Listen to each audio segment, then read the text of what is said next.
Tots els grans temples de l'òpera del món el volen, el desitgen, li reclamen que canti a casa seva.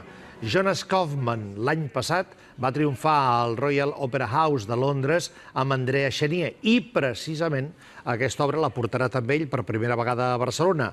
Bé, l'òpera no, ell vindrà per primera vegada a cantar a Barcelona i a cantar aquesta òpera. Serà al Liceu la temporada entrant i, evidentment, serà una temporada amb Jordi, amb moltes més estrelles. Quines? Moltíssimes estrelles, perquè, per exemple, podem veure moltes veus líriques locals i internacionals de la temporada, com, per exemple, Piotr Beczala, amb l'òpera Il ballo in maschera, no hi faltarà ni Tristany ni Isolda, ni Romeo i Julieta i l'òpera del rus Rubinstein, Demon, inèdita al teatre. També el retorn de Plácido Domingo amb un recital de zarzuela.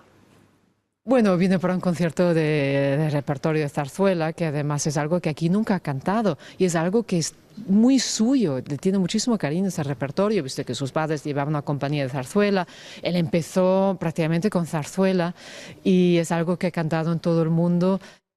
En total, 13 òperes, 4 espectacles de dansa, 8 concerts i un recital. Un salt significatiu, s'hi destinaran 46,1 milions, 3 milions més respecte al curs passat, Josep. Nova temporada del Gran Teatre del Liceu, temporada que ve amb grans estrelles, grans òperes i al costat de grans novetats també els grans clàssics.